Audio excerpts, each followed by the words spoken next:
the things that we're going to face. I asked my congregation that I'm a part of, or the congregation that I'm a part of, there in Daytona, aren't you teaching the gospel? Amen. Well, Brother Green, I don't know.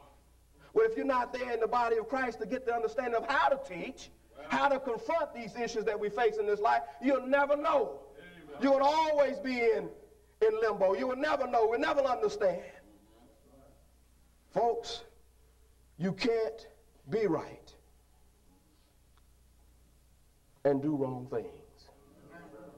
If you're right, do right things.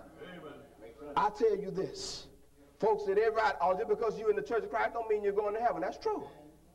But I'm going to tell you something. You say everybody in the world is doing this. I say broad is the way. I don't want to do what everybody's doing. He said a few are going to enter in.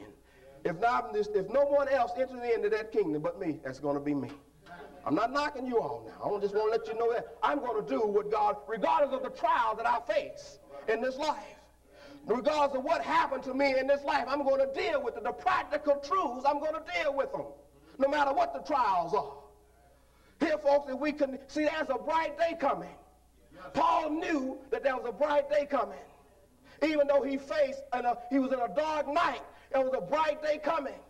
Now, let me give it to you. In the 16th chapter of the book of Acts, in the trials that Paul faced in preaching the practical truths, the jailer, what happened to him? Yes, sir. Yeah. Amen. He obeyed the gospel. It was a dark night for Paul, but in the process, the jailer obeyed the gospel. Not only did he obey the gospel, but who else? Right. His family.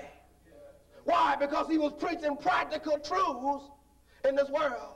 After the practical truths that Paul taught, he was beaten with rods, and he was thrown into prison. He was fastened in the stocks, and the jailer's family obeyed the gospel. That's powerful, folks. That's powerful. Now let's look at verse 8 for a moment. I'm gonna give you a little exegesis of what's going on in this chapter here, and then I'm gonna sit down. For we do not want you to be ignorant, Paul said, brethren, of our trouble, which came to us in Asia. Where do you think Ephesus was? It's in Asia. Where do you think Philippi was? In Asia.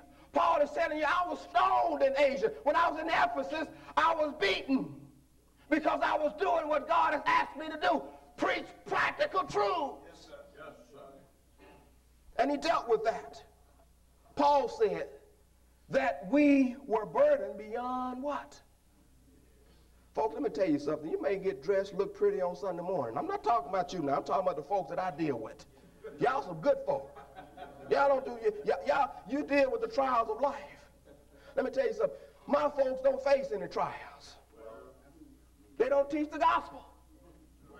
I told them that. You don't teach the gospel. That's why you're not facing any trials. If you teach the gospel, you're going to face some trials. Paul said, I was burdened beyond measure. And not only beyond measure, he said, above my own strength. And beyond my own strength, he said, so that we was despair even of life. Paul knew that his life was coming to an end. Brother Jackson brought that out. Paul got his message from God. He's on the same page with God. Amen. Here now, we need look at verse 9.